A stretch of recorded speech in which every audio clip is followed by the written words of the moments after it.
Hi friends, welcome back to Naga's Kitchen. இன்னைக்கு நம்ம கிச்சன்ல கருப்பு கவுனி அரிசி சேர்த்து வெந்தய களி ப்ரிப்பேர் பண்ணியிருந்தேன்.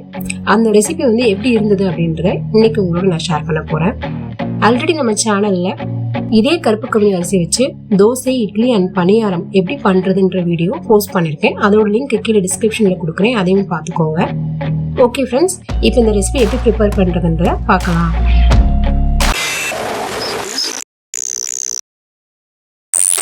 ஸோ கவுனி அரிசி பார்த்தீங்கன்னா 100 கிராம் நான் எடுத்திருக்கேன். வெந்தயம் 50 கிராம் எடுத்திருக்கேன். இந்த ரெண்டுமே ஒரு 2 hours நல்லா ஊற போட்டு எடுத்துட்டேன். நம்ம ஊறின தண்ணியை மாவு அரைக்கிறதுக்காக தண்ணியை நம்ம ஃபில்டர் பண்ணி எடுத்துக்கலாம். இதை இன்னைக்கு பார்த்தீங்கன்னா 2 பேர் சாப்பிட்ற அளவுக்கு தான் நான் ரெடி பண்ணியிருக்கேன். இப்போ ஒரு மிக்ஸி ஜாரில் நல்லா ஊறின வெந்தயத்தை ஃபஸ்ட்டு சேர்த்துக்கலாம். நம்ம சேர்த்துட்டு வெந்தயத்தை கொஞ்சம் நல்லா நைஸாக அரைச்சி எடுத்துக்கிறணும். அதுக்கப்புறமா பார்த்தீங்கன்னா நம்ம கருப்பு கவுனி அரிசியை சேர்த்துட்டு கொஞ்சம் பிறுபிறு நான் இருக்கிற அளவுக்கு மாவு ப்ரிப்பேர் பண்ணி எடுத்துட்டேன்.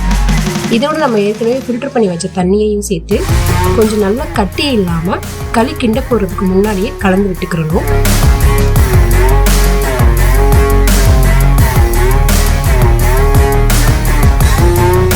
இன்னைக்கு பார்த்தீங்கன்னா வெந்தய களிக்கு கருப்பட்டி நான் எடுத்திருக்கேன். ஸோ 100 கிராம் கருப்பு கவுனி அரிசி, 50 கிராம் வெந்தயம் சேர்த்து 150 கிராமுக்கு 1/4 கிலோ கருப்பட்டி எடுத்து கொஞ்சம் தண்ணி விட்டு காய்ச்சி வடிகட்டி வச்சுருக்கேன்.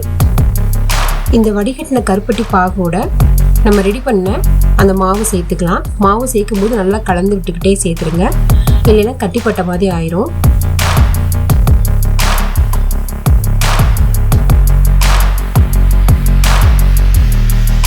இப்போ பார்த்தீங்கன்னா மாவு நல்லா தண்ணியாக இருக்குது. இது ஓரளவுக்கு கெட்டி பதம் வர வரைக்கும் நம்ம கிண்டி விட்டுக்கலாம். ஃப்ளேம் மீடியமில் வச்சு நீங்கள் கிண்டி விடணும்.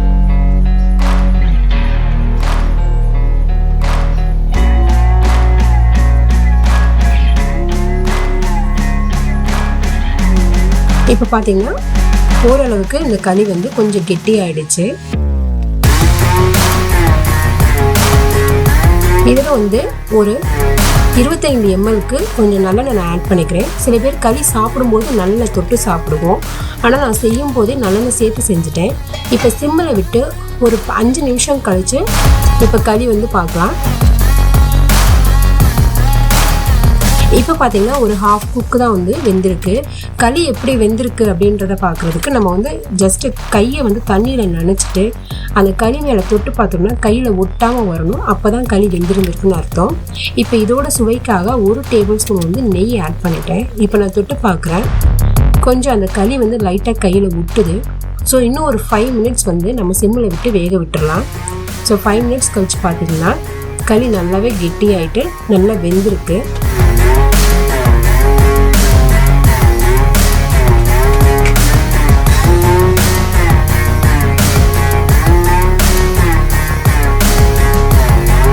இப்போ பார்க்கலாம் நல்லா வெந்திருச்சான்னு.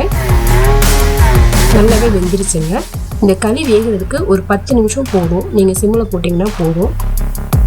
ஓகே ஃப்ரெண்ட்ஸ், இன்றைக்கி நம்ம சேனலில் உங்களோட ஷேர் பண்ணிவிட்டு இந்த வீடியோ உங்களுக்கு பிடிச்சிருக்குன்னு நான் நினைக்கிறேன். இந்த வீடியோ உங்களுக்கு பிடிச்சிருந்தா நம்ம சேனலுக்கு ஒரு லைக் போடுங்க, உங்கள் ஃப்ரெண்ட்ஸோட ஷேர் பண்ணிக்கோங்க. மறந்துடாமல் நம்ம சேனலை சப்ஸ்கிரைப் பண்ணிக்கோங்க. தேங்க்யூ.